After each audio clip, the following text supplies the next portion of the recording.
Bonsoir à toutes et tous. Il y a encore des gens qui arrivent à la salle. Allez-y, installez-vous. Donc, on est heureux de vous accueillir pour cette cinquième conférence organisée par la Maison des Adolescents 49 de Maine-et-Loire au nom des 5 maisons des adolescents des Pays de la Loire. Donc, vous êtes peut-être un certain nombre à connaître la Maison des Adolescents. Alors, on a des publics ici présents dans l'amphithéâtre et puis aussi des publics en distanciel. Maintenant, on fonctionne comme ça, en hybride, présentiel, distanciel. C'est très pratique pour quelqu'un d'être sur place. Il n'y a pas que les calculs de risque linguistique, je crois. Il y a quelques mobilisations dans les rues aujourd'hui. Et vous êtes un certain nombre aussi derrière votre écran. Donc, bonsoir à tous. Je vais vous présenter dans un premier temps la Maison des Adolescents. Est-ce qu'on peut projeter le petit document de présentation pour tous ceux qui ne connaîtraient pas encore ce que c'est que la Maison des Adolescents? Alors, on vous dit un dispositif national pour le bien-être des jeunes. Vous voyez les 5 logos des maisons des adolescents des Pays de la Loire. Alors, qu'est-ce que c'est qu'une maison des adolescents? C'est un dispositif de prévention qui est ressource sur toutes les questions et ou problématiques liées à l'adolescence. Alors, on aime beaucoup les questions parce que plus on intervient et on sollicite la maison des adolescents pour des questions, plus on arrive tout dans les situations, donc tant mieux. Mais dans les situations où la problématique est un peu avancée, vous pouvez bien entendu solliciter la maison des adolescents, la maison des adolescents des Pays de la Loire. Pour faire très simple, l'objectif premier d'une maison des adolescents, c'est de faire bénéficier aux adolescents d'une écoute rapide à proximité de leur domicile ou de leur lieu de vie et d'évaluer leur situation, puis de les orienter, si nécessaire, vers une structure ou un dispositif plus spécialisé. Grosso modo, la maison des adolescents, c'est d'abord destiné aux adolescents eux-mêmes de 11 à 21 ans, à l'entourage, et plus particulièrement les familles, mais aussi à l'ensemble des acteurs, dont les professionnels. Les jeunes peuvent venir dans ces lieux comme ils le souhaitent finalement, un seul ou accompagné, avec ou sans rendez-vous, et bien entendu un dispositif confidentiel et non payant. Et enfin, dans ces lieux, on peut poser toutes les questions ou venir pour toutes les problématiques. On n'a pas toujours toutes les réponses, mais on essaie en tout cas de les travailler avec l'ensemble des acteurs. Une déclinaison régionale, donc vous le voyez sur l'ensemble de cette carte, je vous l'indiquais tout à l'heure, si ces journées sont pilotées par l'équipe de la Maison des Adolescents, elle se fait avec la contribution des 4 autres maisons des adolescents des Pays de la Loire, avec une déclinaison sur tous les territoires que vous voyez apparaître sur la carte. Voilà pour une présentation rapide et brève de ce qu'est la Maison des Adolescents. Vous êtes un certain nombre déjà à connaître ce type de dispositif, on va en avoir entendu parler. C'est important d'introduire ces conférences par cette petite présentation. Je souhaite effectivement une bonne conférence à l'ensemble des participants ici présents, mais aussi ceux qui sont en distanciel. Et habituellement, on fait les remerciements à la fin. Moi, je fais les remerciements dès le début. Ça permet que tout le monde soit présent et encore concentré. Donc, je vais tout d'abord remercier Thierry Gogel d'Alondan pour sa présence et sa mobilisation depuis quelques mois maintenant. Les premiers échanges ont eu lieu il y a quelques mois. Je vais remercier également les 2 jeunes qui ont accepté de témoigner, donc merci à eux. Et puis remercier aussi particulièrement Josiane Jousset de la ville d'Angers qui s'est mobilisée pour la mobilisation des jeunes et cette idée de contribution des jeunes. Remercier également M. Moreau et ses équipes pour son accueil ici à Saint-Omer. Je vais lui laisser quelques minutes la parole, c'est ce que je prévu. M. Moreau, à vous. Mesdames et messieurs, bonsoir. Je suis très heureux de vous accueillir ici à l'ensemble scolaire Saint-Thomas-la-Salle. Alors, pas du tout pour des questions d'inscription d'élèves, mais simplement pour dire au directeur de la Maison des Adolescents d'Angers que nous travaillons en étroite collaboration, puisque vous savez que la mission scolaire est également associée à ce que les jeunes vivent des conflits de fragilité pendant leur scolarité. Donc, ce sont des partenaires extrêmement importants. Alors, dans cet établissement, j'ai l'immense chance d'avoir 2 personnels médicaux pour pouvoir accueillir les enfants en première intention et ensuite les orienter vers les bons services. Et la Maison des Adolescents en fait partie comme d'autres structures. Et c'est un rôle de prévention qui est extrêmement important. Donc, le fait que vous preniez du temps, et je remercie remercie d'ailleurs mes collaborateurs qui sont ici, des spécialistes de l'enfance ou de l'accompagnement, mais nous sommes aussi des parents. Vous êtes des parents pour la plupart d'entre vous. Et donc, c'est important que nous puissions aussi détecter tous ces signaux faibles, tous ces petits signes qui nous alertent ou pas, hein, suivant notre culture, suivant notre formation. Et tout ce cycle des conférences va venir nous aider précisément à pouvoir déconnecter et à pouvoir aussi décrypter les signaux que nous envoient les enfants sur des malaises qu'on imagine de différentes sources et qui en fait peuvent donner quelque chose de plus profondément inscrit en eux. Donc il est important que nous nous formions et que nous venions aussi apprendre de ce qu'est un jeune en devenir, parce qu'ils sont tous en devenir, rien n'est arrêté. Et donc je pense que l'institution scolaire et des dispositifs comme le vôtre ont intérêt à travailler ensemble.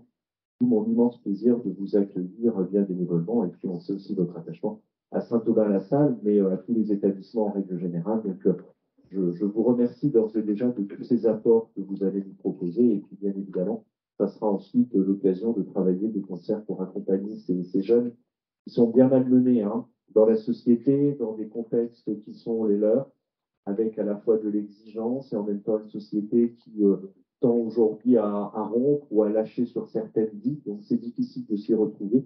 Et c'est notre métier, ensemble et par association, d'accompagner ces jeunes. Donc, merci de nous y aider au quotidien. Bonne conférence à tous. Et puis, bonne soirée aussi pour la suite. Merci beaucoup et merci de votre accueil. Je vais finir mes remerciements pour adresser toutes mes salutations à l'équipe de la Maison des Adolescents et en particulier quelques personnes qui sont fortement mobilisées pour réaliser ce temps fort de la Maison des Adolescents, en particulier Garance, Christelle et Mégane. Mégane, à qui je laisse la parole pour poursuivre et démarrer cette conférence. Bonsoir à tous. Donc, Mégane Billoineau, je suis accueillante à la Maison des Adolescents d'Angers. Voilà, donc on a choisi de vous parler de la jeunesse au XXIe siècle. Donc, jeunesse qui se caractérise différemment des générations précédentes. Donc, voilà, on voulait vous parler de leur parcours, donc avec la présence de Juliette et d'Henri, ici présents. Donc, entremêlés à des questions sociétales, effectivement, comme disait le directeur de l'établissement. Voilà, dans une société pardon, qui peut, qui est en mouvement, qui peut parfois être anxiogène. Voilà, c'est ce que nous rapportent certains ados à la maison des ados sur des questions stressantes sur la question de leur avenir. Voilà, donc pour cela, on va vous présenter donc en 3 temps des audios de jeunes qui ont participé. La conférence de Thierry Gaugal d'Alondran et puis le témoignage de Juliette et Henri. Voilà, donc je vais laisser la parole à Christelle Le Boucher qui est à côté de moi pour vous présenter un peu plus Thierry Gaugal d'Alondran. Merci. Bonsoir, moi je suis donc Christelle Boucher, je suis accueillante également à la Maison des Ados. Moi je vais vous présenter et remercier donc Thierry Gaugal d'Alondran, notre invité ce soir. Voilà, donc vous êtes éducateur spécialisé, anthropologue et retraité d'enseignement universitaire. Donc, vous allez pouvoir nous parler un petit peu de cette jeunesse-là du XXIe siècle. Moi, je vais donner 2-3 petits aspects un peu concrets. Donc, effectivement, ma collègue a parlé des capsules qu'on va voir après, là. Et puis, on a 1h30 à peu près, là, devant nous, pour ceux qui peuvent rester. 1 heure de propos donc, de M. Thierry Gaugal d'Alondran. Puis après, on aura 30 minutes d'échange, si vous le souhaitez. Et puis, on prendra un petit temps convivial après, comme on a l'habitude de faire, voilà, qui aura lieu dehors. Donc, avec le beau temps, on va en profiter.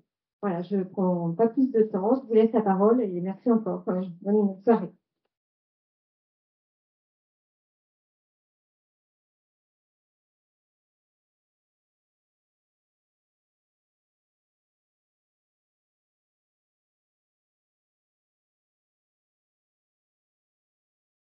Question, je suis en terminale générale et donc l'année prochaine, je vais des études supérieures.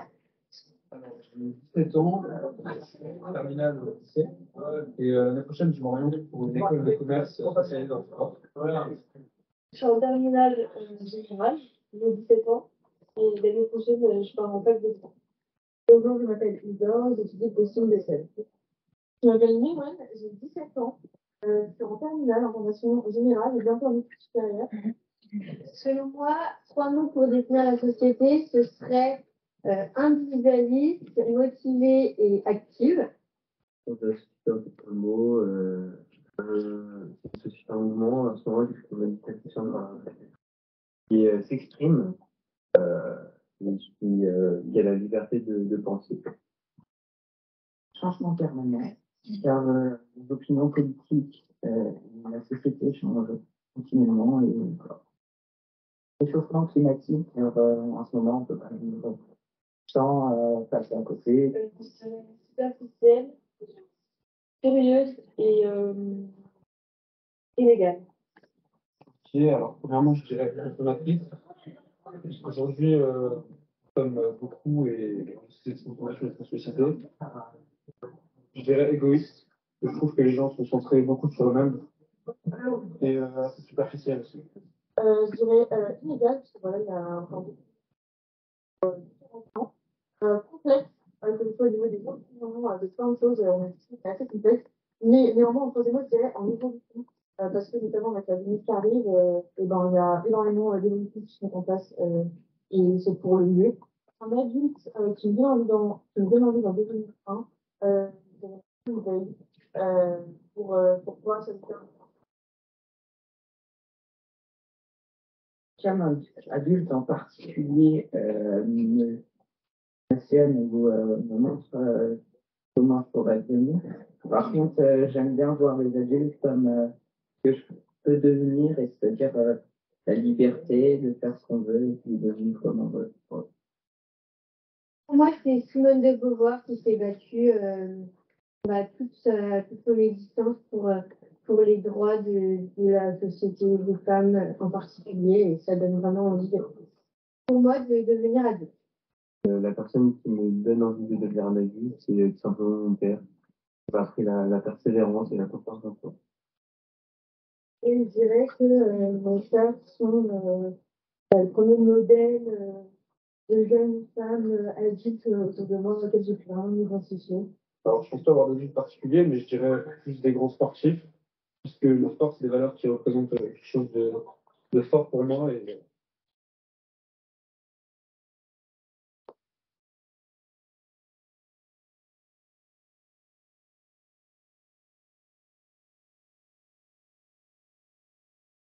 Merci. Merci pour ces témoignages de jeunes qui nous montrent déjà que les jeunes du XXIe siècle sont lucides. Euh, donc, effectivement, comme Christelle m'a présenté, j'ai eu deux métiers. J'ai exercé le métier d'éducateur spécialisé pendant 20 ans, puis le métier d'anthropologue pendant 26 ans, ce qui fait qu'après 46 annuités, la CARSAT m'a autorisé à prendre une retraite que peut-être les jeunes du XXIe siècle auront plus de difficultés à prendre. Je garde évidemment temps de recherche en Afrique. Je vous en parlerai un petit peu parce qu'on ne grandit pas en Afrique comme on grandit en Europe. Et une attache avec les maisons des ados, puisque je participe aux travaux Conseil scientifique et éthique de la Maison des adolescents de Strasbourg. Et nous sommes actuellement sur deux sujets particulièrement, à la fois la radicalité et le questionnement de genre d'un certain nombre de jeunes. Et ce qui est tout à fait étonnant, c'est que ces deux sujets sont tous les deux, pour des raisons un peu différentes, extraordinairement polémiques. Et nous montrent que les adultes, il faut parler des adultes si on veut parler des jeunes, les adultes sont un peu en désarroi eux aussi par rapport à ces questions-là, puisque sur ces deux questions, que ce soit la radicalité ou le genre, nous sommes souvent attaqués de toutes parts, même en essayant d'avoir une position médiane, comme s'il y avait finalement de la part des adultes un certain désarroi et une certaine violence aussi. Finalement, pour travailler la question avec les amis de la Maison des ados d'Angers, on a essayé de réfléchir d'abord ensemble en visioconférence sur les écarts qu'il pouvait y avoir entre les attentes que nous avons, nous les adultes, par rapport à nos enfants ou aux adultes ou aux enfants dont nous nous occupons, et les attentes des adolescents eux-mêmes. J'ai pensé à ce sujet à une publicité dont vous vous rappellerez peut-être, qui passait à la télévision il y a quelques années déjà. On voyait l'échographie d'un fœtus. Et on entendait en voix off, ses parents espéraient que ce soit un fils, ce sera une fille. Ses parents espéraient qu'il soit ingénieur, elle sera artiste peintre. C'est pas, etc., etc. Et la voiture truc-nuche, elle ne vous décevra pas. C'était finalement une manière un peu humoristique d'évoquer le métier de parent, le difficile métier de parent, difficile parce que être parent, c'est accepter de se tromper ou d'être suffisamment bon, comme disait Lucas, dans un monde qui est quand même un monde extraordinairement d'incertitude, d'abord pour nous les adultes, d'inquiétude. Nous avons connu la fin des Trente Glorieuses. Hein, moi, j'ai 66 ans. C'est vrai que ma génération n'a pas connu les inquiétudes, notamment en termes de travail, que les parents et les jeunes d'aujourd'hui peuvent connaître. Voilà. Donc, pour évoquer les questions d'aujourd'hui, je vais d'abord évoquer le contexte. D'abord, qui sont les jeunes dont on parle? Et ensuite, quel est, très modestement, le monde dans lequel ils vivent? D'abord, une petite chose quand même qui ne lasse pas de vous étonner. Un certain nombre d'historiens, vous avez peut-être vu sur les réseaux sociaux, ça circule de temps en temps, ont essayé d'explorer ce que pouvaient bien dire à travers les siècles les vieux sur les jeunes. Et curieusement, vous savez qu'il y a certaines phrases qui sont devenues assez célèbres. Chaque fois que les vieux parlaient des jeunes, c'était pour dire qu'ils n'étaient vraiment pas comme la jeunesse d'autrefois et qu'ils savaient à sa perte. Je me souviens comme ça d'une phrase qui évoquait la fin du monde qui pouvait être loin parce que la jeunesse était terrible. Et c'était une phrase qui avait été retrouvée sur une poterie d'argile dans les ruines de Babylone, datée au carbone 14 de plusieurs milliers d'années avant Jésus-Christ. Finalement, j'aime bien l'aphorisme d'un des grands sociologues de l'adolescence français, Michel Pisse, qui dit très simplement l'adolescence change parce que le temps change. C'est-à-dire que finalement, les adolescents ont une capacité que nous, les adultes, nous n'avons plus, de nous adapter au temps présent. J'avais forgé, il y a quelques années, avec des amis sociologues, la métaphore du caméléon, pour dire que finalement, les adolescents sont des caméléons en ce sens qu'ils ont une capacité d'adaptation au temps présent. Les enfants n'ont pas cette capacité parce qu'ils sont encore trop dépendants de papa, maman. Le petit va fumer parce que maman s'éloigne de quelques mètres. Et les adultes que nous sommes en principe, nous n'avons plus cette capacité parce que nous sommes obligés de circonscrire nos choix, circonscrire nos curiosités, parce que nous sommes aux responsabilités. Mais les jeunes, eux, ont cette capacité maximale d'adaptation au temps présent. Regardez par exemple pour les nouvelles technologies, Steve Jobs, Mark Zuckerberg, les hackers qui piratent les comptes Twitter de Barack Obama ou de Britney Spears sont tous des adolescents ou de très jeunes adultes. Donc, seulement ce côté caméléon des jeunes de tout temps, on pourrait dire, donc de ceux du XXIe siècle, c'est à la fois pour le meilleur et pour le pire. Le meilleur parce que ça va aiguiser leur soif de connaissance, leur créativité, leur imagination. Mais le pire, c'est que c'est aussi comme un effet miroir, du monde dans lequel ils vivent, leurs communautaristes qui vont aussi se déployer. Et puis aussi un mot quand même sur l'adolescence, puisque c'est de cette adolescence qu'on parle, en oubliant un peu que l'adolescence, dans les siècles passés, c'était un peu un non-sens. Hein.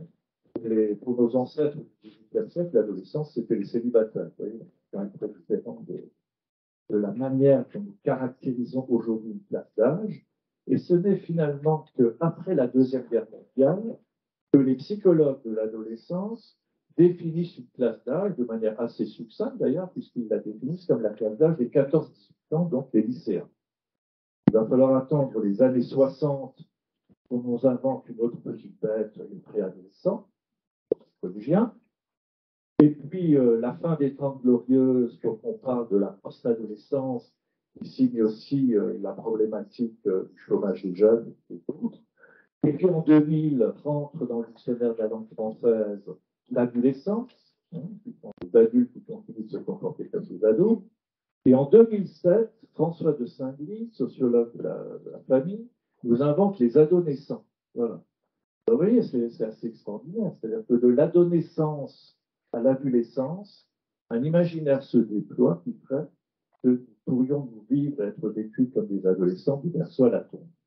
Et évidemment, ce faisant, les autres classes d'âge disparaissent. Il n'y a plus d'enfants, il n'y a plus de vieux, il n'y a plus d'adultes. Nous sommes, comme le disent certains, dans une société du jeunisme absolu. Parce que, d'une certaine manière, il faut bien le dire, nous sommes tous des adolescents. Nous sommes dans une société adolescente qui ne fait pas bon vieillir. Ce n'est pas le cas sur mes terres de recherche en Afrique, où lorsque je suis dans un village de Brousse et que je rencontre une femme qui a l'âge d'être ma mère, la politesse veut que je lui dise bonjour maman. Quand je rencontre un homme qui a l'âge d'être mon père, la politesse veut que je lui dise bonjour papa. Et que je me balade dans le village de Brousse au Congo-Brazzaville, eh bien tous les enfants me courent après en disant bonjour papa. Et je ne suis pour rien. Je vois. Donc, vous voyez, donc l'adolescence se déploie aujourd'hui de manière très importante dans notre société. Pourquoi? Pourquoi? D'abord parce qu'on entre aux responsabilités et dans ce qu'on a appelé l'âge adulte plus tard.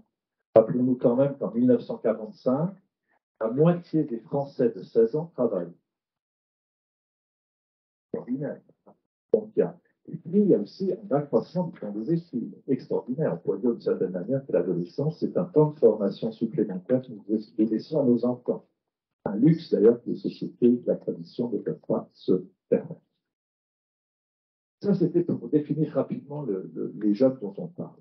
Et puis, le monde. Comment vit-il? Quel est le monde dans lequel ils vivent? Quel est le monde aussi, d'une certaine manière, que nous leur avons présenté? Alors, ils disent les choses de manière très juste dans les capsules audio qu'on a entendues. Plusieurs jeunes le disent. C'est une société complexe, une société en mouvement, une société en évolution. Et effectivement, je pense que ce qui est important aussi pour accompagner les jeunes du XXIe siècle, c'est de prendre en considération le fait que notre monde a connu des mutations absolument incroyables en l'espace d'un siècle.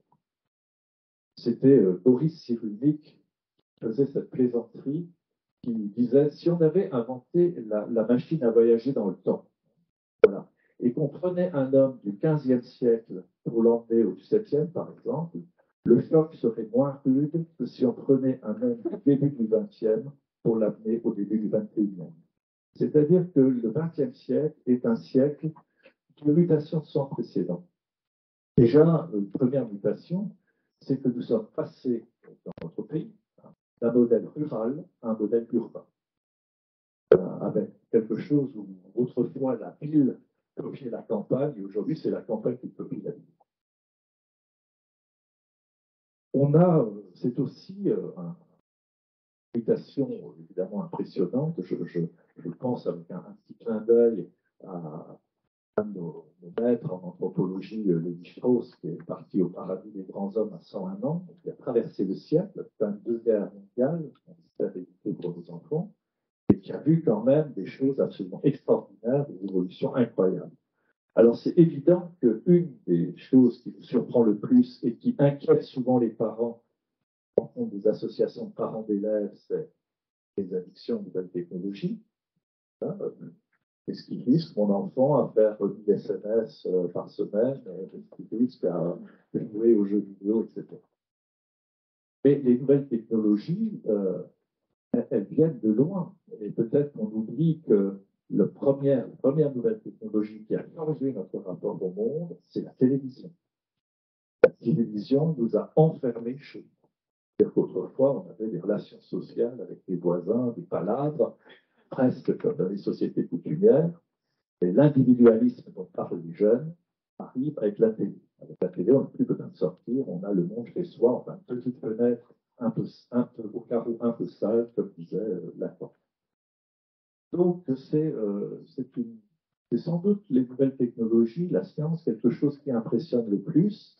Et même quand on dialogue avec les adolescents, par exemple, j'ai conservé une petite attache à la maison d'arrêt de Strasbourg, qui est la ville où je réside, où j'anime des groupes de parole au quartier des mineurs. Et quand une certaine accroche se fait, les jeunes me demandent mais Thierry, c'était comment quand vous aviez notre âge? Là, je vois bien à leur regard qu'ils me prennent pour un dinosaure, parce que c'est absolument incroyable de leur expliquer que voilà, tout le monde n'avait pas la télé, que tout le monde n'avait pas de téléphone fixe, que je n'ai pas connu de téléphone portable. Le premier ordinateur que j'ai eu, ça devait être dans les années 90. Enfin, voilà, c'était en noir et blanc, c'était très gros, c'était poussif, que c'était lent, etc. Donc, effectivement, c'est quelque chose qui modifie le monde, qui modifie le rapport au monde. Et d'ailleurs, en tant que quand je suis prof à l'université, c'était très intéressant de voir comment, et d'un étudiant à l'autre, d'une promotion à l'autre, l'utilisation de l'ordinateur ou du téléphone portable durant le temps de l'enseignement n'était pas le même. Et puis, ce qui a énormément changé aussi, jeunes de jour, c'est évidemment l'évolution des mœurs. Alors là, j'ai un pensier ému pour ma grand-mère maternelle qui n'aurait jamais pu imaginer les évolutions absolument incroyables qu'il y a eu, et notamment, sans doute, peut-être la plus conséquente que tout le XXe siècle a vécu, c'est sur de la famille. Donc, il y a un grand spécialiste dans la salle d'éducation de la famille, je ne vais pas en parler, mais bien, puisqu'on est avec la maison des ados, en 2015, si je me souviens bien, le congrès national de maison des ados a eu lieu à Strasbourg. Et il y a 3 conférences plénières qui ont ébranlé la salle. C'est-à-dire que finalement, des fois, dans les conférences, pour les habitués des colloques, vous savez, des fois, on entend des choses plaisantes, mais qui ne bousculent pas trop parce qu'on les a entendues une fois, oui, c'est bien, très bien. Voilà. Et là, 3 conférences qui vraiment secouaient la salle et ont fait un peu trembler les bases. La première, c'était une conférence de Serge Eiffels, qui a commencé sa conférence en disant « La famille tragique oedipienne, c'est fini ». Il y a quelques psys dans la salle ma règle de travail, outil princesse, qu'est-ce que je fais maintenant? Voilà. La deuxième, c'était une conférence d'Emmanuel Graton qui est venu nous expliquer son travail sur la famille, sur l'homoparentalité et sur les formes innombrables de famille aujourd'hui, monoparentale, 1 200 000, hein, recomposée, homoparentale, etc. Et puis la troisième, c'était les prémices de la recherche que je rendais sur les ados LGBT, lesbiennes, gays, bisexuels, transgenres. Et donc, c'est vrai que peut-être ça vient aussi dire que les jeunes du XXIe siècle, s'il y a une question qu'ils viennent poser, finalement, c'est un peu ça la mission des ados. C'est accepter de se laisser questionner par les jeunes. Bien sûr, ils viennent avec leurs questions. Mais ce n'est pas les réponses qu'ils attendent. C'est continuer de se questionner avec. Et sans doute qu'ils remettent en question quelque chose qui n'est pas si vieux que ça, qui est le patriarcat, qui est un certain nombre de stéréotypes de genre, juste comme ça pour un clin d'œil, pour dire certains voudraient nous faire croire qu'il y a une contamination des transidentités en France et qu'il y a plein de gens complètement fêlés qui suscitent chez nos jeunes l'envie de changer de sexe. C'est totalement faux. Les personnes transgenres sont extraordinairement minoritaires, puisqu'il y a 9000 personnes en France sous AIP pour cette question-là. Par contre, le questionnement du genre, lui, est extraordinairement important, c'est-à-dire peut-être que des garçons et des filles viennent nous dire aujourd'hui, est-ce que je suis, parce que je suis, voilà, je pense à une adolescente d'un foyer d'adolescents qui me disait, moi je suis une fille placée dans un foyer d'aide sociale, est-ce que je suis condamnée à être coiffeuse ou vendeuse? Voilà. C'est ça la question des stéréotypes de genre, c'est pas autre chose. Est-ce que j'ai le droit de pleurer? Est-ce que j'ai le droit d'être sensible? Est-ce que j'ai le droit d'être un garçon et de détester le foot? Et à l'inverse, est-ce que j'ai le droit d'aimer le foot si je suis une fille? On voit les déboires de la Fédération française de football féminin, il faut se poser des questions. Donc, vraiment, cette question d'éducation de la famille, elle est véritablement centrale parce que le paradigme et les normes en matière de famille ont changé. Et c'est dans ce monde-là que les jeunes du XXIe siècle vivent et que nous avons à les accompagner. Et puis, bien sûr, dans le capsule qu'on a évoqué aussi, nous sommes dans un monde de la consommation. Et de la consommation, c'est quoi? En fait, nous sommes dans quelque chose qu'aujourd'hui nous appelons clairement la mondialisation. La mondialisation. Et c'est vrai qu'elle s'impose à nous de manière visible, d'abord par l'économie de marché. Mais il n'y a pas que ça. Il n'y a pas que ça. Et les jeunes d'aujourd'hui, et on le voit, et vous l'entendrez aussi dans les témoignages de Juliette et d'Henri tout à l'heure, un regard accru sur l'écologie. L'écologie, c'est-à-dire quelle planète laissons-nous à nos enfants? Comment peut-on repenser le monde et la préservation du monde en fait? Et puis aussi la géopolitique.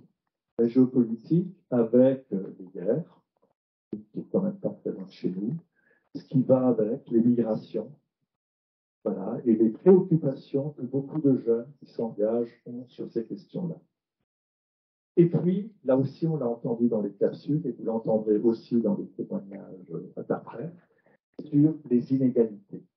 Les inégalités et la précarité, c'est pour ça que je me suis permis d'entrée de jeu de dire, en ayant entendu ces témoignages audio, ils sont lucides. Ils sont lucides, évidemment. Les inégalités se sont creusées. Ils se sont creusées de manière patente chez nous. Je me rappelle de ça, d'un ouvrage qui avait fait un peu de bruit à l'époque, c'était 1980, c'était un ouvrage de l'anthropologue Marshall Salins qui s'intitulait Âge de pierre, âge d'abondance, et où cet anthropologue démontrait de façon magistrale cette année-là que les pays riches se mesurent à l'écart entre les riches et les pauvres. Et que, à contrario, les pays en voie de développement se mesurent à leur incroyable solidarité intrinsèque. Chez nous, effectivement, la précarité a atteint des taux assez importants. Et pour les jeunes, et ça, les maisons d'ados ont été aux premières loges dans cet accompagnement, le Covid-19 a été, pour certains jeunes fragiles, source véritablement d'angoisse, d'anxiété. Je ne sais pas si vous avez participé aux promeneurs du net. À Strasbourg, on a essayé de mettre en place tout un tas de choses par rapport à des jeunes extraordinairement isolés. Là aussi, les jeunes, dans leur capsule, sont extraordinairement lucides. Qu'est-ce qu'ils nous disent, deux d'entre eux? Nous sommes dans un monde individualiste. Maurice Godelier, un de mes professeurs, le disait un peu autrement. Il disait, c'est pas tout à fait exact. Nous ne sommes pas exactement dans un monde de plus en plus individualiste, même si on peut repérer cet égoïsme que les jeunes dénoncent, mais nous sommes surtout dans un monde qui isole de plus en plus l'individu. Et cet isolement de l'individu, évidemment, il touche de plus en plus des jeunes précaires. Et là encore, j'ai été assez touché, assez émerveillé dans les travaux préparatoires avec les amis de la Maison des Ados et les rencontres dont ils ont pu témoigner avec les jeunes, à quel point de nombreux jeunes s'engagent, et s'engagent notamment dans l'épicerie sociale, la précarité, les restos du cœur, des opérations humanitaires diverses et variées. Voilà. Il est vrai que les derniers chiffres concernant la précarité, les seuils de pauvreté en France, disent qu'il est de 19% chez les moins de 25 ans et qu'il est de 40% chez les étudiants qui vivent seuls, c'est-à-dire qui font leurs études loin de leur famille. Donc, les jeunes aujourd'hui sont, je pense, comme les jeunes que nous étions hier, et même pour moi avant-hier, avec l'envie de refaire le monde. Voilà. De refaire le monde, mais aujourd'hui, comment refaire le monde avec quand même aussi quelque chose qui est une des mutations sur laquelle il faut dire un petit mot sur le XXIe siècle, c'est sur la question des identités. Parce que la question de l'identité, elle a toujours été importante à l'adolescence, sauf qu'au XXIe siècle, elle se pose un peu différemment qu'elle se posait au milieu ou au début du XXe siècle et du siècle précédent. On n'est plus tout à fait dans des mimétismes et dans des reproductions, parce qu'aujourd'hui, il faut pouvoir affirmer sa différence Et cette différence est d'autant plus compliquée à assumer. Je pense par exemple lorsque j'étais à la fin de ma carrière d'éducateur spécialisé, j'étais directeur d'un centre d'hébergement et de réinsertion sociale qui accueillait beaucoup de réfugiés politiques. Et à l'époque, on avait accueilli beaucoup de gens d'Angola et d'Iran. Voilà. Mais la politique mise en place à cette époque-là était une politique assimilationniste, avec des phénomènes et des leviers d'acculturation totale. C'est-à-dire que pour être intégré, il fallait abandonner ce qu'on était. J'ai le souvenir de ce jeune homme iranien qui était arrivé dans un désarroi total avec quasiment rien dans les poches, qui était habillé à la manière perse, qui était coiffé à la manière perse, et la première chose qu'il a fait, il s'est coupé la barbe, il s'est coupé les cheveux, il s'est mis un costume européen pour se fondre dans la masse. Aujourd'hui, il faut, et les jeunes nous le rappellent à l'envie, il faut affirmer sa différence. Et pour certains, affirmer sa différence, c'est montrer et afficher des signes identitaires forts, quels qu'ils soient. Voilà. Parce qu'aujourd'hui, nous sommes, et malheureusement plus souvent pour le pire que pour le meilleur, d'abord ce que nous montrons. L'identité se lit à plein de temps. Si l'ange avait une gueule d'ange et l'assassin une gueule d'assassin, ça serait pas mal. Mais je ne sais pas si ça vous a autant étonné que moi. Et les quelques terroristes qui ont été chopés, arrêtés et incarcérés ont tous les bonnes gueules de genre parfait. Et pas du tout les têtes qu'on pourrait imaginer pour commencer. Alors, comment grandir et comment accompagner le grandir aujourd'hui? Un petit clin d'œil de l'anthropologue. Le terrain principal, c'est l'ère culturelle Congo, qui compte le Congo-Brazzaville, le Congo-Kinshasa, un petit peu le sud de Centrafrique, le Gabon. C'est l'ère où je travaille. Et un petit clin d'œil, une maman, dans un village de brousse, me fait cette petite confidence. Donc, elle est un peu inquiète parce que les 3 guerres civiles que le Congo-Brazzaville a vécues a produit un exode rural et beaucoup de villages se sont dépeuplés, notamment les jeunes. Et elle me le dit à sa manière. Elle me dit, vous savez Thierry, ici au village, un enfant de 12 ans, il se débrouille. Un petit garçon de 12 ans, il sait chasser les oiseaux, il sait pêcher, il sait se fabriquer une petite hutte pour s'abriter le soir. Petite fille de 12 ans, elle connaît tous les légumes, elle sait cultiver le manioc, elle sait préparer le saka-saka, qui est le plat de base, et elle peut même assister sa mère et ses sœurs lors d'un accouchement. Et cette maman rajoute, et vous savez Thierry, à Brazzaville, les enfants de 12 ans, ils ne savent plus rien faire. On avait juste fait une leçon d'anthropologie sans le savoir. Et dans les sociétés traditionnelles, évidemment, on retrouve encore quelque chose, vous avez peut-être entendu parler, qui était le sujet de ma thèse, qui a été le fil rouge de toutes mes recherches, les rites de passage, et notamment celui que les ethnologues appellent le rite de puberté sociale, et qui permet de zapper l'adolescence. C'est-à-dire de passer brutalement du monde des enfants au monde des adultes, à travers souvent des épreuves, des cérémonies, codifiées, ritualisées, religieuses ou magico-religieuses pour la plupart. Mais nous n'avons plus. Alors, je ne vais pas rentrer trop dans le détail pour dire que nous en avions. Nous avions à l'époque où l'adolescence n'avait pas la forme qu'elle a aujourd'hui chez nous.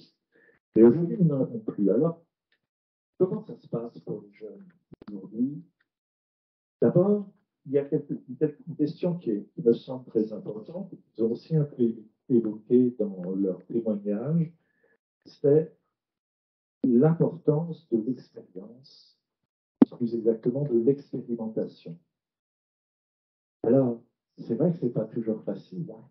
Pas toujours facile. Pour marcher, il faut apprendre à tomber parfois.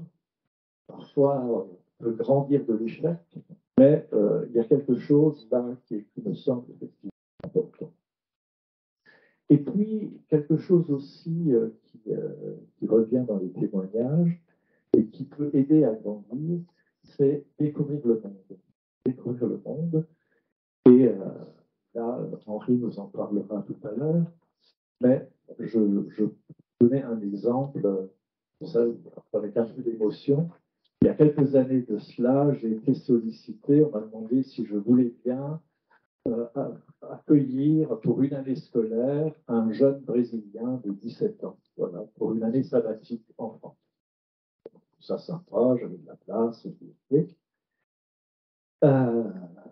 Alors, il faut savoir qu'au Brésil, alors pas dans le Brésil des favelas, hein, pas le Brésil des pauvres, hein, le Brésil de la classe moyenne, voilà, et des classes supérieures, l'année sabbatique est quasiment systématique, c'est-à-dire que c'est presque culturel. Après l'équivalent du bac, on ne va pas tout de suite aux études ou à la formation, on fait un break d'1 an, histoire de réfléchir un peu, hein, histoire de mûrir un peu quelque chose, quoi. Et donc, c'était le cas pour ce gamin qui était d'une famille de la classe moyenne. Son père avait une petite entreprise de menuiserie du côté de Sao Paulo. Et donc, quand il arrive, je le connaissais donc pas du tout avant, hein, j'avais venu en accord, j'arrive et je me suis dit, le premier jour ou le deuxième jour, je me dis, je n'aurais jamais dû accepter ça. Pourquoi? Parce que j'avais devant moi un enfant de 17 ans, mais il était encore très enfant, c'est-à-dire qu'il était encore assez timide, il parlait pas un peu de français, il était complètement perdu à Strasbourg, dans Sao Paulo, voilà. Et il me collait, voilà, chose à faire, voilà. Et je me suis dit, oh, ça va être rude. Au bout de 3 mois, c'était le changement total. Je ne l'ai quasiment plus vu toute la nuit. Il a fait toute l'Europe. J'étais juste le pied à terre pour venir se laver, manger, se restaurer un petit peu, voilà. Et il a vécu quelque chose qui l'a extraordinairement grandi. Donc, au bout d'1 an, quand il rentre à Sao Paulo, il a convenu qu'il m'appelait pour dire qu'il bien arrivé. Et en fait, c'est sa mère qui m'appelle et qui me dit, qu'est-ce que vous allez faire, mon fils? Et elle rigole et elle m'explique. Elle m'explique qu'avant cette année sabbatique, Guilherme, c'est le prénom de ce jeune homme, Guilherme voulait faire des études à Sao Paulo et il avait demandé à ses parents, qui habitent en fait à 40 km de Sao Paulo, de lui payer une chambre d'étudiant. Et pour son frère et sa mère, c'était clair que c'était non, parce que Sao Paulo est une mégapole très grande et qu'ils n'imaginait pas que ce gamin mal dégrossi puisse se débrouiller seul dans une ville qui est un peu dangereuse aussi. Voilà. Et cette maman me dit, vous savez, je vous ai envoyé un enfant, vous m'avez renvoyé un adulte. Et aujourd'hui, avec son père, c'est d'accord, on va lui prendre une chambre d'étudiant à Sao Paulo. Donc voilà, quelque chose qui l'a grandi et qui l'a permis de mûrir. Et plusieurs des jeunes rencontrés dans la préparation ont vécu la même chose. Voilà. Et puis, il y a aussi autre chose qui rejoint et qui peut peut-être nous aider à essayer de penser l'accompagnement. C'est une question qui a été posée par la Maison des ados aux jeunes et auxquelles les jeunes ont répondu. Certains de manière étonnante. J'aimerais bien, c'est l'adulte qui donne envie de grandir. Hein. On peut lire autrement, le modèle à vivre. Voilà. J'aimerais bien que mes fils me disent que c'est sympa, etc. J'en poserai la question. Voilà. En tout cas, Simone Weil, Simone de Beauvoir, pas mal, quoi. Hein. Voilà, il y a quand même des choses un peu étonnantes. Ou Nelson Mandela, dont on parlera. Voilà. Des modèles à vivre.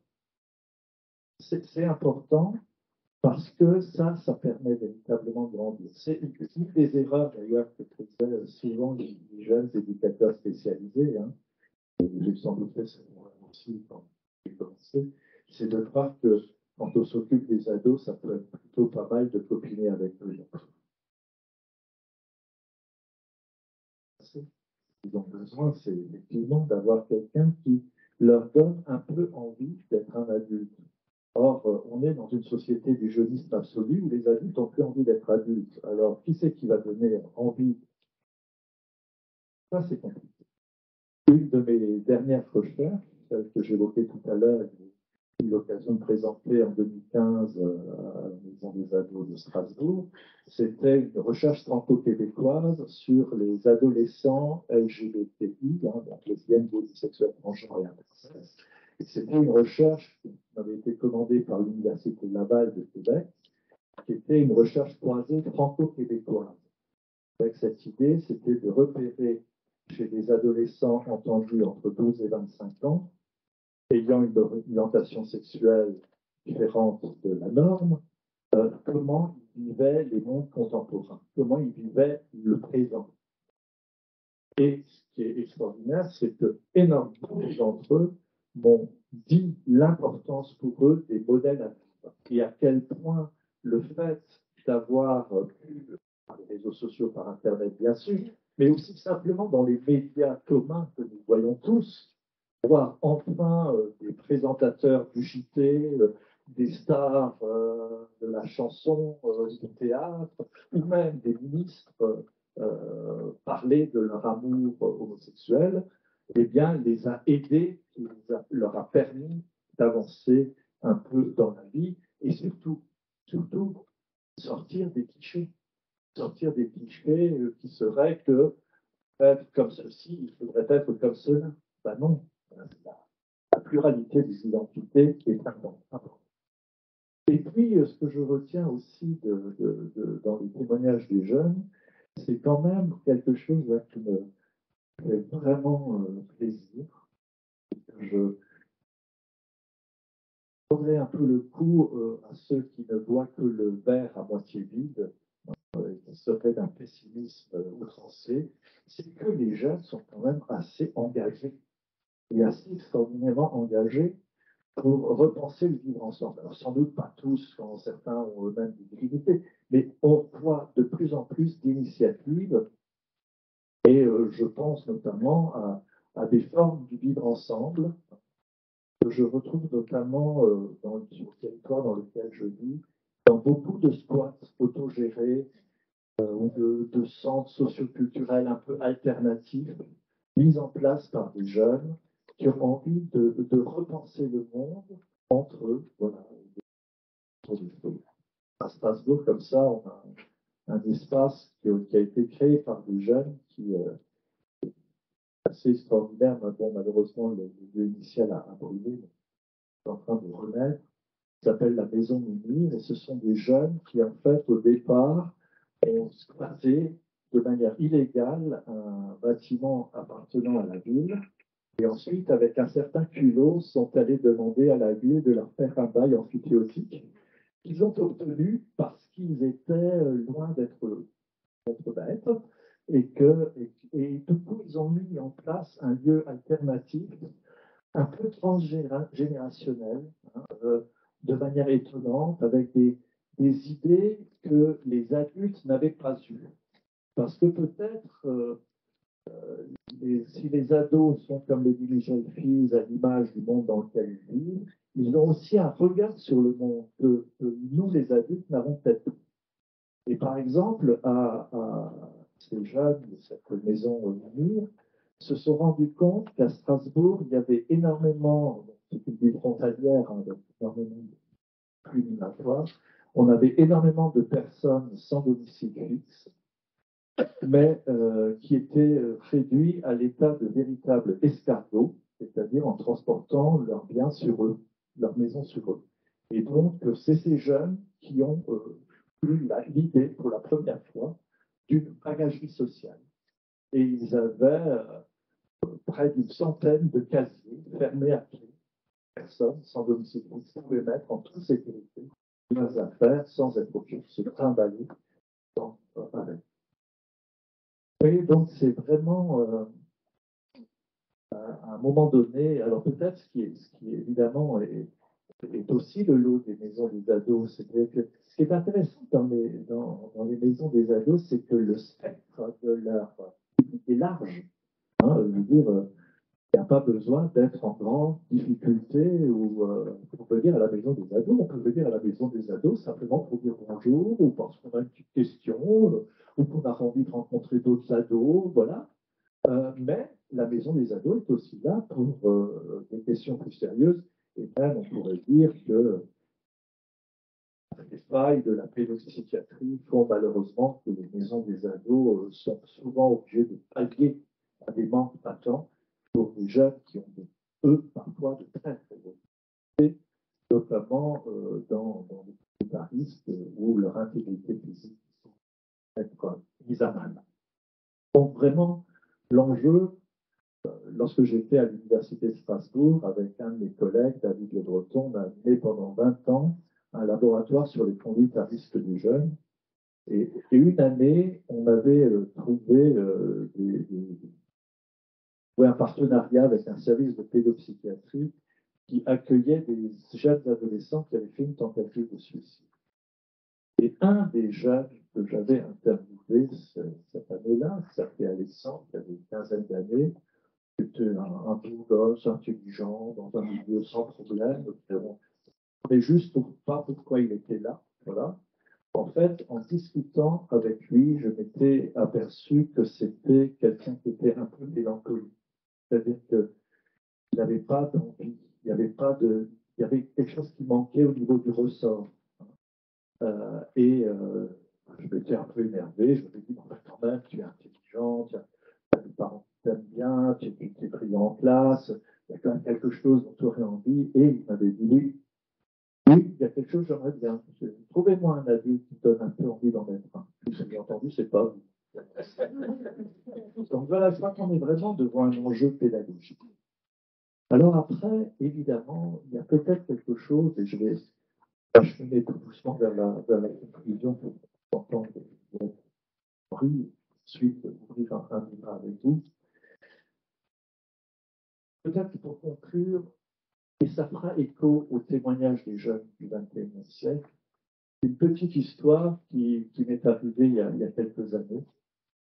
C'est deux de mes étudiants qui se préparaient à devenir CPE, conseillers principaux d'éducation. Ils faisaient un stage dans un collège zone d'éducation prioritaire et ils avaient fait une semaine un peu sur la différence, notamment sur le handicap. Il y avait pas mal de personnes en situation de handicap pour changer de regard collégien sur le handicap. Et il m'avait demandé si je pouvais conclure un peu cette semaine de travail avec les collégiens pour essayer de voir ce qu'ils avaient retenu. Et donc, j'avais rencontré 6 classes et j'avais utilisé un petit outil que m'avaient prêté des collègues belges. Parce que la Belgique, cette année-là, avait mesuré le seuil de tolérance de leurs collégiens à partir d'un questionnaire fermé de 35 questions, des questions auxquelles on peut répondre que par oui ou par non, toutes formulées de la même manière. Pourrais-tu être ami avec?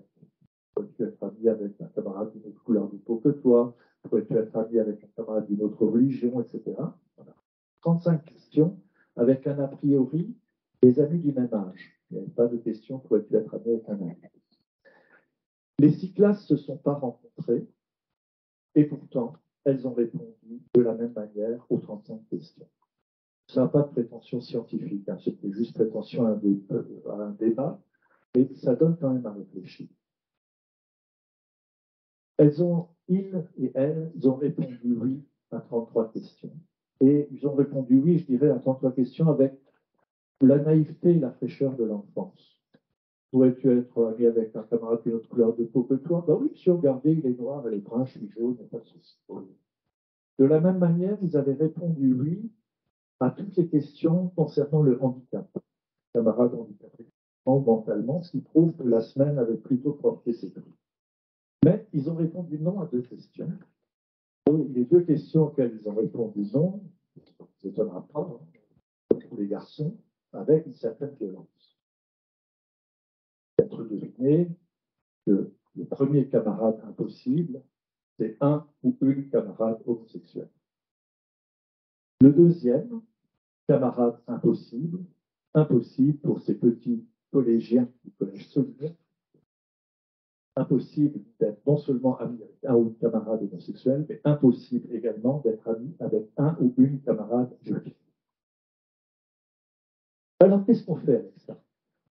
Qu'est-ce qu'on fait avec ça? Comment on accompagne ces préadolescents, hein? Alors, est-ce qu'on fait, comme nous le propose BFM TV ou CNews, petite analyse à la machette, qui va être de dire, bah oui, c'est des quartiers populaires, alors les insultes homophobes fleurissent dans la cour de récréation et dans l'espace public et pas que dans la bouche des enfants. Et puis il y a les rites de virilité, hein.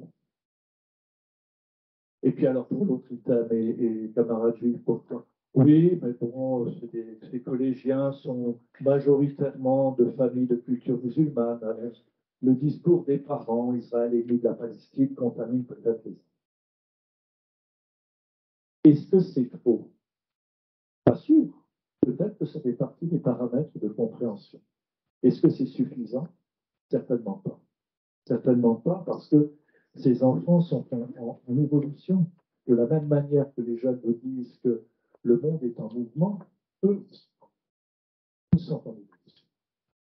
Et en fait, ils nous rappellent quelque chose de très simple. C'est que ces petits collégiens et ces petites collégiennes de Solignan ne peuvent pas être copains avec les homos ou les juifs. Ils sont exactement comme vous et moi. C'est-à-dire qu'ils sont des êtres socialement et culturellement construits. Sauf qu'ils sont en évolution, et on peut espérer qu'ils vont évoluer un petit peu et qu'ils auront bientôt des camarades juifs et homos. Franchement, c'est pas gagné. Pourquoi? Parce que nous ne sommes pas les hommes et les femmes que nous sommes pour nous. Nous sommes construits par au moins 6 paramètres. Nous sommes d'abord construits par nos environnements immédiats. Ce n'est pas tout à fait pareil de naître à New York ou de naître à Kandahar, de naître dans un quartier résidentiel ou dans un quartier HLM, d'être nomade ou d'être sédentaire, d'être à la campagne ou d'être à la ville. Nous sommes construits par notre éducation qui nous donne une première représentation du monde. Il faut le dire avec un brin d'humour, je ne pense pas que les enfants de Donald Trump aient la même représentation du monde que les enfants de Barack Obama. Ils n'ont pas eu la même éducation. Nous sommes passionnés par la culture, notre culture. Et dans la culture, il y a quelque chose qui est important, c'est la religion. Mais la religion, c'est qu'un aspect. Nous sommes passionnés par l'histoire, par les histoires, l'histoire de notre pays, l'histoire de notre famille, les secrets de famille. Nous sommes passionnés par les événements de vie. Je sais que nous rencontrons, notamment dans les maisons des ados, des jeunes qui ont vécu des événements, parfois des événements tragiques, mais leur épargne. Lorsque j'arrive à Brazzaville, je travaille beaucoup dans les écoles et je m'aperçois que beaucoup d'enfants bégaient. Et naïvement, je me dis, tiens, il y a plus de vagues au Congo qu'à Strasbourg. Voilà. Ben non, ils ont vécu la guerre civile, ils ont vécu sous les bombes, sous les mitraillettes. Ils sursautent au moindre bruit. Le traumatisme s'est inscrit dans leur vie. Et puis, nous sommes passionnés aussi par nos rencontres, les bonnes et les mauvaises rencontres que nous faisons tout au long de notre vie. Alors, c'est un peu dur de conclure comme ça, mais j'ai de mauvaises nouvelles à vous annoncer. Nous n'avons pas notre vie comme les chats. Nous n'en avons plus. Et non, et tous ces paramètres que je viens d'évoquer construisent en chacun et en chacune d'entre nous nos préjugés, nos convictions, nos certitudes. Et vous le savez, hein, pour le ménage à la maison, la poussière revient plus vite que le coup de balai. Donc, alors, la formation, les voyages, les expériences dont nous vont nous parler Henri et Juliette, oui, ça peut permettre de dépoussiérer, mais pas totalement. Donc, notre accompagnement, c'est de leur proposer des balais à poussière, à eux de choisir comment ils vont les appliquer. Je vous propose d'en rester là et de passer la parole à Henri et Juliette.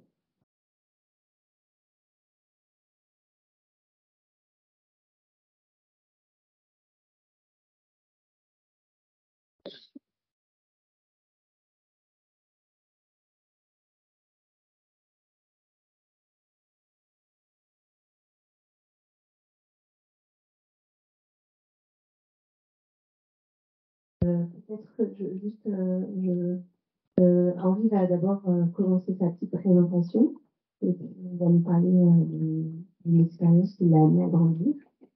Puis après, j'accompagnerai Julien pour sa présentation. Bien, bonjour, bien, je me présente, donc je m'appelle.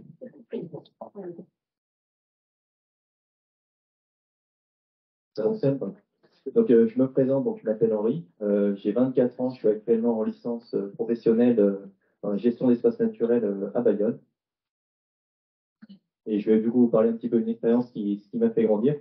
Donc pour ça, je vais remonter un petit peu à mon bac. Donc j'ai eu un bac scientifique, ça a été en 2015. Puis après, je suis parti dans une voie, donc j'ai pris, il faut dire, informatique un petit peu, parce que j'aimais les jeux vidéo, tout bêtement. J'ai pris cette voie-là, donc un DUT informatique. Et au bout d'un an, je me suis rendu compte que c'est un truc qui n'était pas du tout fait pour moi. Donc j'ai décidé de couper court à l'information avant d'obtenir mon diplôme. Donc je suis rentré chez moi, j'ai arrêté les cours. Mais pas pour autant, j'ai pas pour autant eu envie d'arrêter mes études. Et, c'est quelque chose quand même d'important. Je ne voyais pas sortir sans diplôme pour me lancer dans le monde du travail.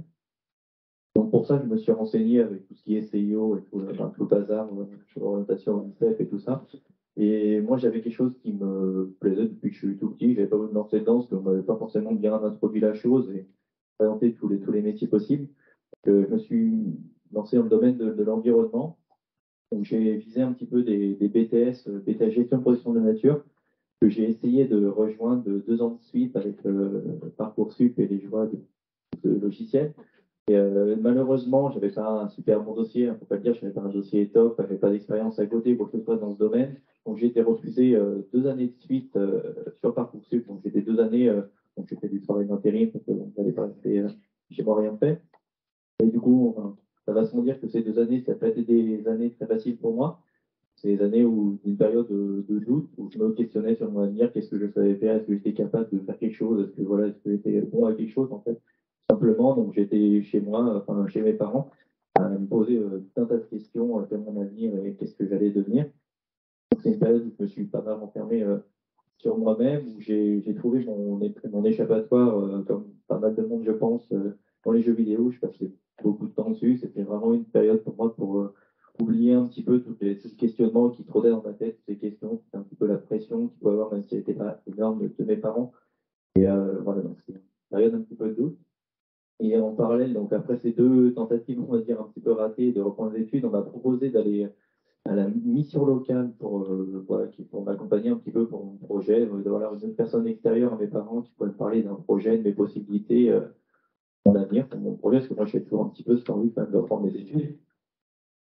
Et du coup, une fois rendu à cette mission locale, la personne m'a encouragé à poursuivre mes études, à ne pas abandonner mon projet.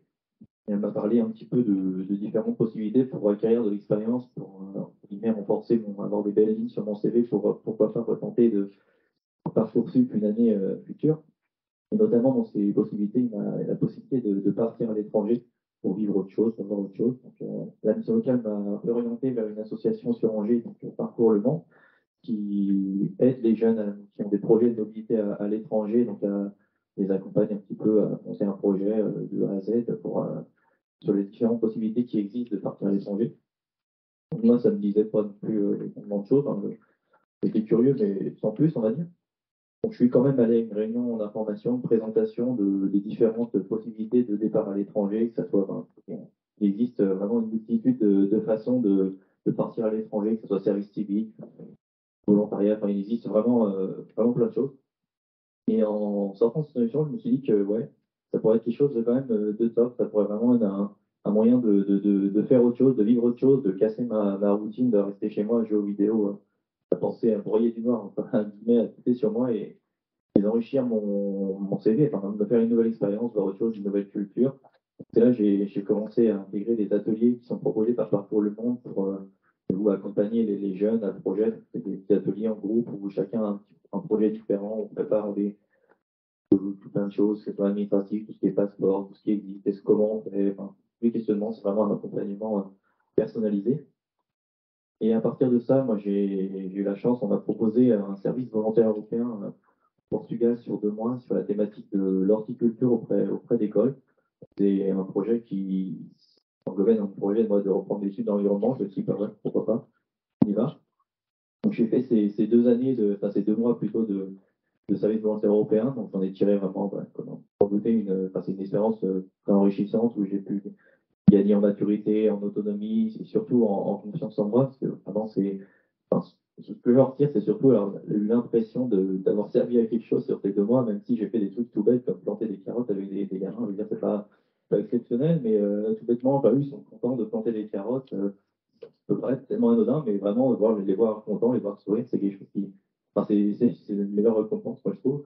Et ça booste sur vraiment la confiance en soi. On se dit, on est capable de faire quelque chose, peu importe ce qu'on a. Moi, j'avais un bagage, j'avais absolument rien du tout. Hein, c'est pas génial, c'est un peu bien, mais voilà, donc vraiment, j'en suis tiré vraiment une super référence et je augmenté ma confiance en moi, c'est pratiquement augmenté et surtout, j'ai été remotivé d'autant plus pour repostuler les années prochaines encore à ce fameux BTS qui se refusait à moi. Et bon, voilà, je suis parti, je suis revenu, l'année scolaire n'était pas encore prête à démarrer. Et j'ai pris un petit peu goût au voyage, parce que je pense qu'une fois qu'on part à l'étranger et qu'on voit d'autres choses, qu'on découvre autre chose, qu'on découvre certaines libertés, on y prend facilement goût, je pense. En tout cas, moi, ça a été le cas. Et donc, j'ai décidé de repartir avant de reprendre mes études. J'ai décidé de partir en Nouvelle-Zélande pour faire du woofing à travers le pays. Donc, c'est pareil, une autre expérience encore super enrichissante. Enfin, surtout, là, au côté d'autonomie, parce que là, je suis parti tout seul. Ouais, je suis parti avec un billet aller, une nuit d'hôtel, et après, je me suis dit, on verra. Et voilà, après, je suis revenu, donc c'est bien passé. Donc voilà, j'en ai tiré vraiment enfin, des choses de super. Voilà. Par exemple, moi, j'étais quelqu'un de très timide, et je le suis encore. Maintenant, je pense qu'avant ces expériences, je pense que là, je ne serais pas ici devant vous à être capable de venir en micro et vous raconter tout ça. Je pense que c'était même pas envisageable pour moi. Et voilà, j'en tire vraiment, enfin, c'est que du bonus, que du positif. Voilà, j'ai vaincu ma timidité, même des compétences, sur des compétences professionnelles, par exemple. Bah, j'ai un niveau d'anglais, on va dire, plutôt correct. Et ça, c'est enfin, quelque chose dans notre société mondiale de mondialisation, c'est quelque chose de très important. On peut plus passer à côté de l'anglais. Pour ça, j'ai acquis cette compétence à l'école, parce que l'école, c'était très mauvais en anglais. Et en revenant de juste 2 mois, peut-être, au Portugal et 4 mois en Nouvelle-Zélande, je pense que pour lequel j'ai un niveau d'anglais correct. Et donc voilà, donc pour conclure, moi maintenant j'ai réussi, du coup, juste après ces voyages, j'ai intégré mon BTS que je voulais, je l'ai eu l'année dernière, finalement. Et là, du coup, je suis là, réussi. Maintenant, enfin, voilà, je suis épanoui dans mon choix d'avenir, malgré, on va dire, ça n'a pas été un chemin droit. Ouais, mais de toute manière, pour moi, maintenant, les parcours scolaires vont plus être trop tracés, bac, licence, master, hop, terminé boulot. Je pense que, enfin, ça m'étonnerait que ça va se démocratiser des parcours un petit peu plus en zigzag, si on peut dire, comme le mien. En tout cas, moi, j'espère que c'est des parcours qui sont, il n'y a pas plus enrichissants, mais ça apporte d'autres choses que des cahiers et des points. Voilà. Merci.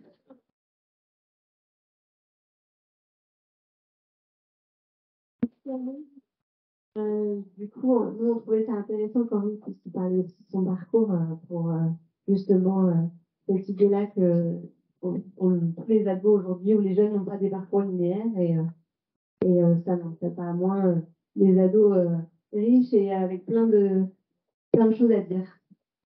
Toi, Juliette, est-ce que tu veux bien te présenter à la manière, on a dit, Combini True Story? Merci. Donc, bonsoir à toutes et à tous. Donc, je m'appelle Juliette, mais mes potes m'appellent aussi Ju ou Juju. Je suis née la même année que Maria Chiara de Bourbon et Lucie, qui est une princesse. Dans la vie, je suis lycéenne au lycée Saint-Benoît City Université. Quand j'étais petite, mes idoles, c'était Indila et Oshi. Aujourd'hui, je kiffe la musique et mes amis. Je suis Team Hellfest, c'est un festival de métal. J'ai adoré travailler avec ma prof d'humanité, littérature et philosophie parce qu'elle est passionnée par son métier et ça me donne vraiment envie d'apprendre cette matière-là et ça me donne vraiment envie d'aller en cours. Sur Internet, je peux regarder en boucle des vidéos de mes copines parce que c'est vraiment ma motivation pour aller en cours. Les jeux vidéo, ça me pique les yeux. Les réseaux sociaux sont complexants pour moi. Les personnes qui m'ont le plus aidé pendant les périodes compliquées de ma vie sont mes amis et ma psychologue surtout. Donc voilà, mon interview True Story est terminée. Et pour terminer la présentation, je vais vous faire part d'une citation que j'aime bien. Le courage n'est pas l'absence de peur, mais la capacité de la vaincre, de Nelson Mandela.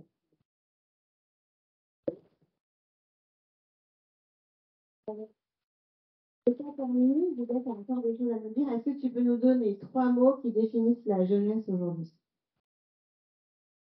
Alors, je dirais que la jeunesse d'aujourd'hui est ouverte d'esprit, surtout sur la santé mentale, la sexualité et le climat. Je dirais qu'elle a aussi une certaine conscience des problèmes sociétaux. Et si je dirais qu'elle est très impliquée dans la vie politique, dans les causes environnementales et féministes. C'est-à-dire que les jeunes ont envie d'agir et de faire changer les choses. Et pour terminer, est-ce que tu veux bien nous parler d'une expérience qui t'a permis de grandir? Donc, je vais vous parler de mon lycée et de ma classe en particulier. Donc, je suis au lycée Saint-Benoît Université, mais dans une classe particulière qui s'appelle la classe Nouveau Départ. Donc, c'est une enceinte pour les élèves qui ont eu des problèmes dans leur scolarité ou soit qui se réorientent. Et donc, dans cette classe, nous sommes 20. Au début, on était 21. Maintenant, on est à peu près 8. Parce qu'il y a certains élèves qui ont eu des très graves problèmes qui n'ont pas pu poursuivre leur scolarité. Et, donc, bien sûr, la bienveillance et le respect d'autrui sont vraiment les valeurs principales de cette classe. Les professeurs s'adaptent énormément à nos problématiques. Donc ça, c'est vraiment un point hyper cool pour les élèves, quoi. Tout le monde a un parcours atypique, donc tout le monde essaye de comprendre un peu le parcours des autres, l'orientation, vraiment le passé d'autrui. Et je dirais que j'ai mûri plus vite qu'un élève dans une classe ordinaire, parce que j'ai appris à réagir à certaines situations complexes et je dirais que j'ai développé une certaine capacité d'analyse et d'empathie envers les autres grâce au lycée Nouveau Départ. Et maintenant, grâce à cette classe, ça m'a vraiment ouvert les yeux sur plusieurs choses, comme mon orientation. Et étant donné que j'ai fait face à énormément de situations où les camarades faisaient des crises d'anxiété ou d'autres choses encore plus compliquées, maintenant j'ai envie d'être psychologue pour les adolescents et jeunes adultes. Et du coup, je pense que sans cette classe, j'aurais pas pu trouver mon orientation et c'est vraiment une expérience superbe d'avoir cette classe dans ce lycée.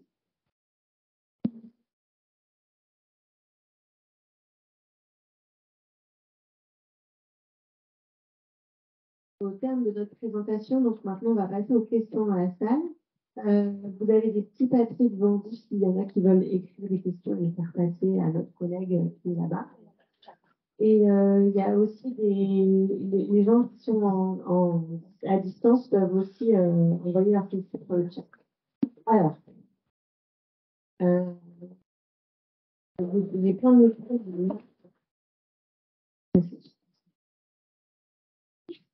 J'ai déjà deux premières questions peut-être que je peux. Alors, la découverte du monde pour les adolescents n'est-elle pas devenue virtuelle avec l'omniprésence du net et des réseaux dans le quotidien? Peut-être qu'on peut se dire que, Thierry, vous y répondez, puis on peut aussi peut-être être dans un échange, c'est-à-dire que si Juliette et Henri, vous avez envie d'intervenir, n'hésitez pas. Et la deuxième question, c'est comment dépasser la perte de sens, ne pas rester enfermé chez soi?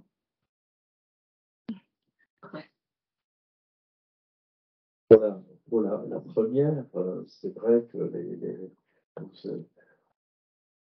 c'est très marrant des fois, quand je pense à des adultes qui s'inquiètent du temps que leurs adolescents passent sur leurs écrans, je les taquine en leur demandant combien de temps eux-mêmes passent devant les écrans. Ben, souvent plus que leurs adolescents. Donc bien sûr, il y a des mondes virtuels, bien sûr, il y a des jeux vidéo, bien sûr, il y a des addictions aux jeux vidéo, c'est sûr, mais il faut voir le monde.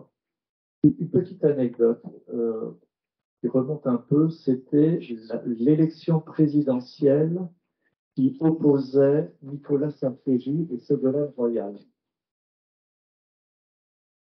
À cette époque-là, il y avait un monde virtuel qui était beaucoup utilisé par les ados, les jeunes adultes, c'était Second Life. C'est un live qui était envoyé sur Internet.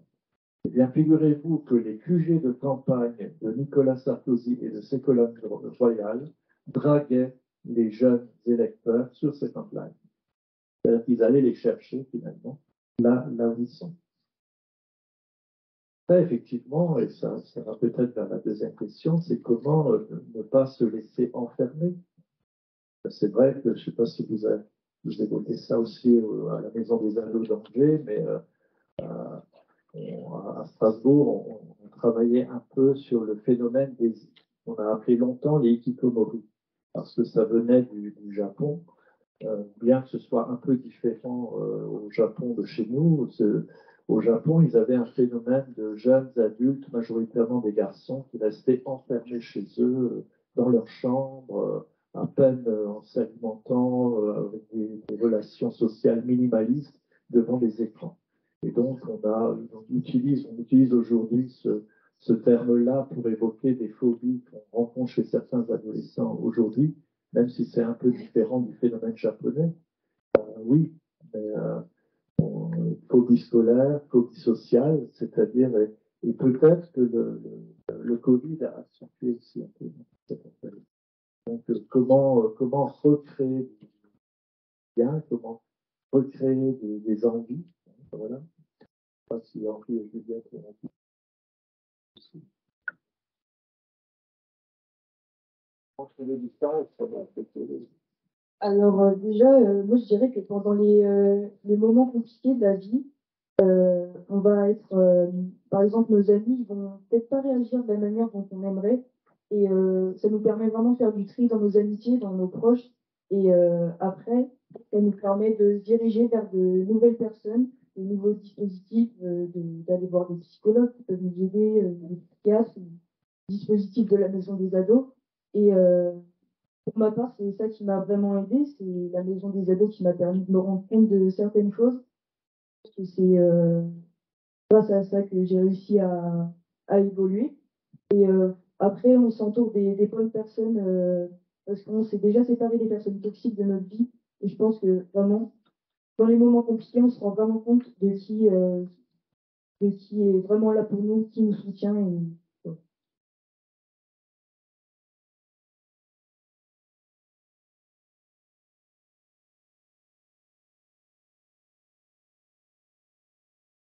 Bonsoir.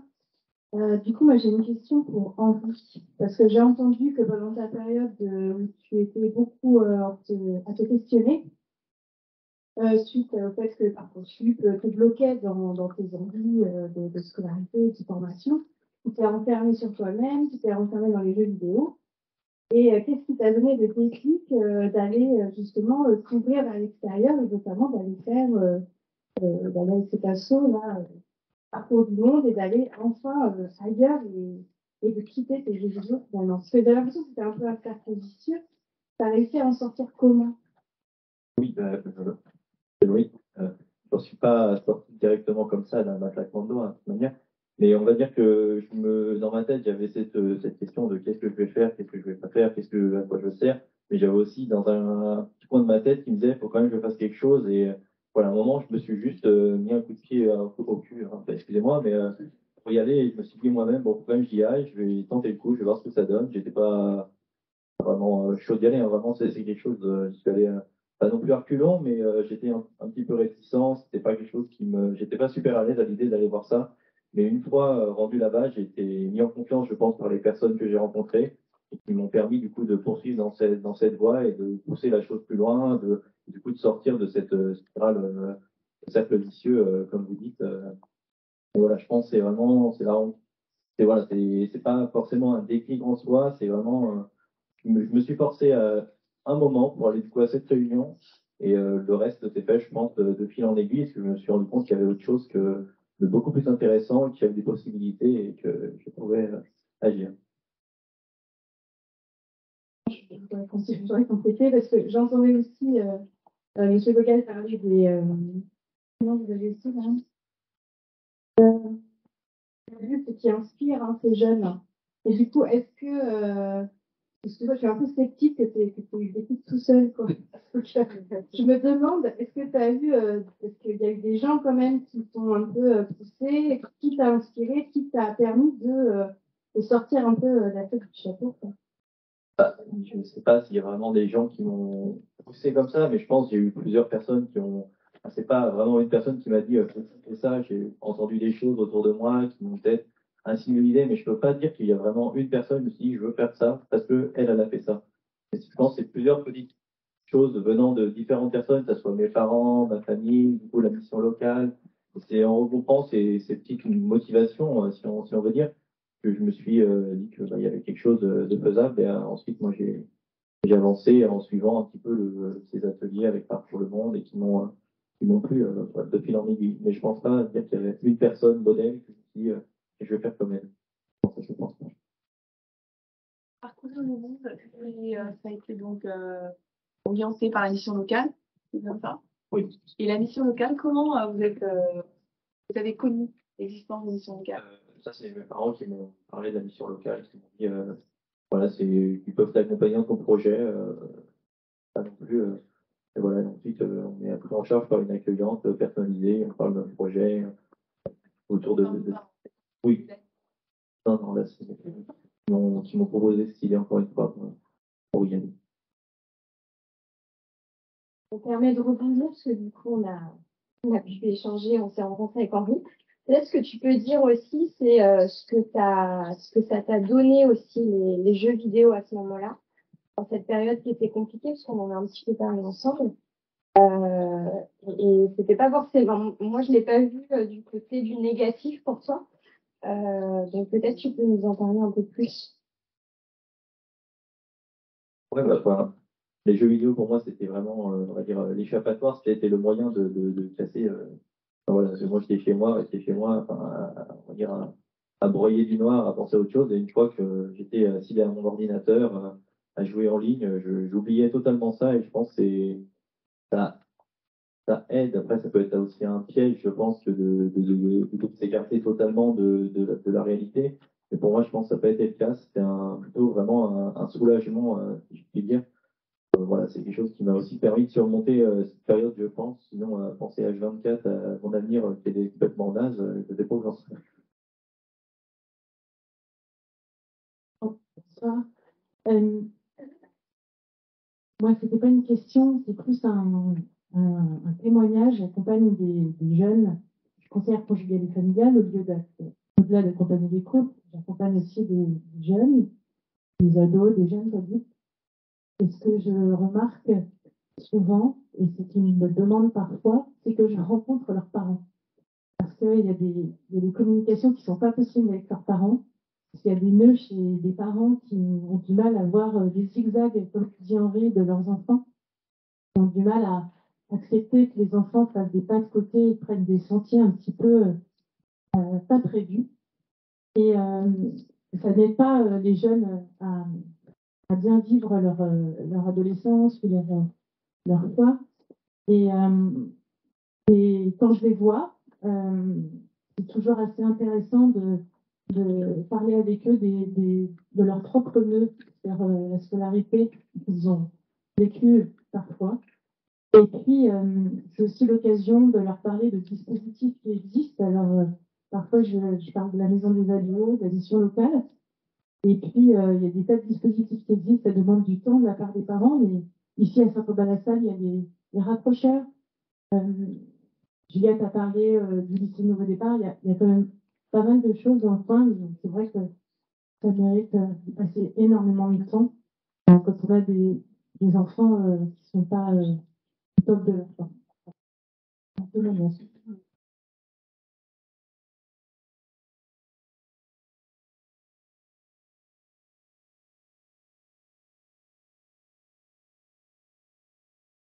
Merci pour le témoignage. S'il fallait de nouvelles matières dans nos collèges et lycées, de vos programmes, alors je pense autant à M. Gauguin qu'à vos jeunes qui sont là, ça serait lequel? S'il fallait.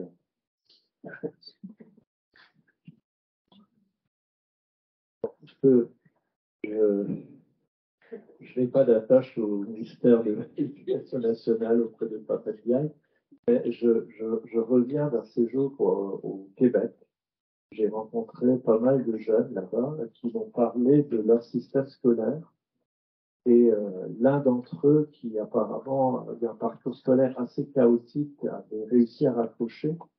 Et il m'expliquait qu'au Québec, en fait, dès les plus jeunes classes, un choix optionnel peut se faire progressivement avec cette idée que finalement, il ne faut pas tout savoir, il ne faut pas être bon dans toutes les matières, et qu'on peut même faire l'impasse sur, alors pas dans les premières, lire, écrire, compter, c'est la base, hein, voilà, mais plus ils gravissent les échelons, plus ils entrent dans le secondaire, plus ils peuvent surinvestir une matière au détriment d'une autre. Et je trouvais ça pas mal intelligent. Voilà. C'est une idée comme ça.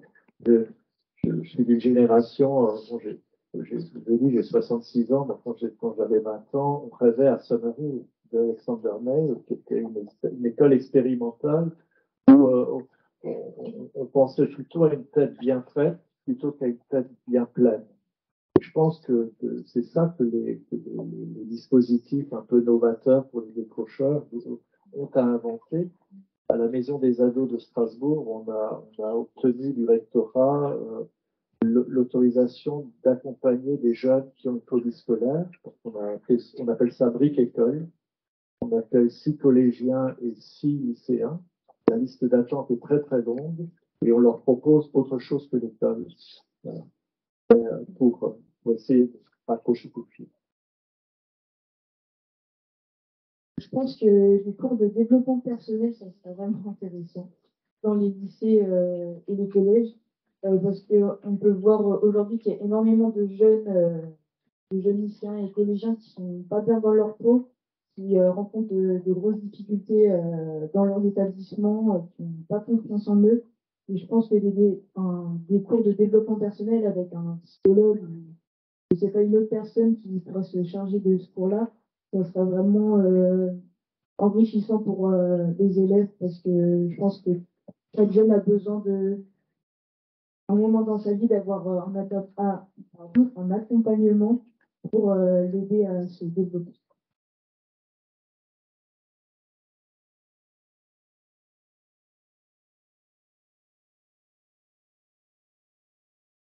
Bonsoir. Du coup, moi, je voulais rebondir sur ce qui vient de dire sur les nouvelles matières à mettre en place. Moi, je pense, en tant que formateur qui forme des gens au BAFA, nous, on préfère réfléchir à c'est quoi le cadre général de l'enseignement et à essayer de donner le choix aux personnes, pas que dans les choses à apprendre, mais aussi sur quelles règles de vie on met entre nous. Du coup, ça permet aussi aux jeunes de s'exprimer.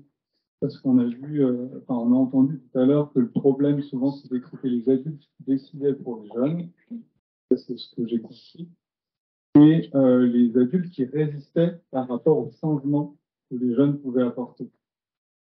Alors, pourquoi ce ne serait pas plutôt aux adultes de lâcher prise sur le fait que peut-être le cadre d'origine qu'on pose, c'est peut-être pas ce qui est adapté, en fait, pour la personne. Enfin, pour la personne, parce que je forme des BAFA, c'est pas que des ados, c'est aussi des adultes, parfois des personnes qui ont 50 ans, mais il faut réussir à mettre en place une formation qui permette à tout le monde de s'y retrouver. Et on s'y retrouve parce qu'on parle des problématiques de la vie du groupe, et ensuite, on parle aussi de qu'est-ce que vous aimeriez apprendre cette semaine. Désolé si ça ne fait pas de réponse. C'est un peu en rebond encore, hein. Le rebond du rebond. Donc, c'est vrai que à l'université, donc, les deux, j'ai mis en place un petit atelier qui s'appelle Histoire de vie et projet professionnel. On parle beaucoup d'histoire de vie et pas beaucoup de projets professionnels. Dans cet atelier, le projet professionnel, c'est plutôt la finalité, mais c'est plutôt l'histoire de vie, en fait. Et donc, on parle, comme vous l'avez fait d'ailleurs un peu, on parle du prénom, on parle d'un objet qui tient à cœur, on parle d'une photo, on parle va voir un peu dans l'arbre généalogique que faisaient parents et grands-parents.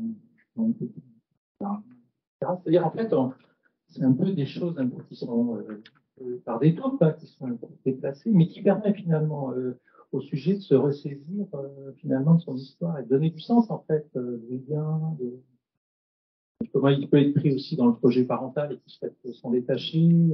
La question des rites aussi, parce que c'est vrai qu'il n'y a pas beaucoup de rites sociaux, mais je pense par exemple à deux jeunes qui, au bout de ce travail, à partir de la mise en confiance, l'une raconte, elle a fait une course, elle est partie trop vite, alors elle a un peu ramé pour finir sa course, mais au finish, elle a quand même réussi à repasser encore de concurrente, etc. Pour elle, ça a été un truc majeur en fait dans son histoire. Alors évidemment, c'est une petite anecdote, mais pour elle, ça comptait quand on devient adulte. Et ben là, c'était une rite, en fait, qu'elle nous racontait. C'était un rite. Une autre, je pense à une autre, elle raconte qu'elle est donc dans une ferme, son père n'est pas là, il y a une vache qui va véler. Elle doit assurer, elle est toute seule, elle doit assurer le vélage de la mission. En fait, c'est pareil, c'est quelque chose de tout à fait essentiel. Et puis, c'est aussi l'occasion pour eux d'énoncer les passeurs, dont tu parles, Thierry, c'est-à-dire de personnes significatives qui, à un moment donné, leur donnent envie de faire quelque chose. En fait, par rapport à la question de quelle matière, ben, c'est plutôt une non-matière. En fait. Il faudrait qu'il y ait un endroit où il n'y ait pas de matière, en fait, et que ça soit juste un endroit où on peut s'exprimer, essayer de faire du lien entre les matières, justement peut-être, entre sa vie, les matières. Ça repose aussi sur le fait que la connaissance, elle n'est pas qu'à l'extérieur, elle est aussi en chacun des jeunes en question. Et comme on fait ça en groupe, en fait, c'est la mutualisation, c'est le partage finalement de ces expériences qui donne de la matière à la compréhension du sens que ces jeunes ont obtenu. Peut-être en créant aussi des dispositifs dans lesquels on ne remplit pas, mais pour lesquels on laisse du vide finalement et des possibilités d'expression. Je sais que les étudiants qui participent à ça disent, mais ça, c'est le premier cours en fait, qui pour eux leur permet finalement de faire du lien en fait, effectivement que la pédagogie ou les enseignements reposent plus parfois sur ce type de. Je pense. C'est superbe cette expérience avec des étudiants d'histoire de vie, et j'ai eu un flash en t'écoutant parce que lorsque j'ai décidé de m'inscrire à CAI, à l'époque, à l'université, c'était pas encore système LSD, hein, on ne parlait pas d'histoire de vie, on parlait d'autobiographie raisonnée.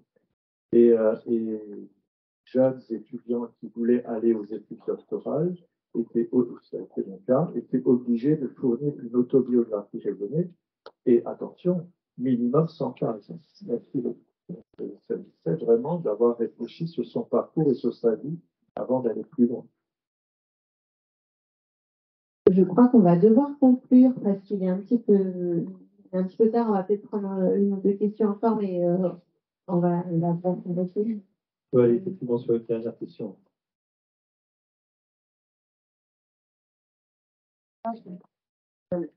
Je voulais juste vous. On m'entend? Oui, super.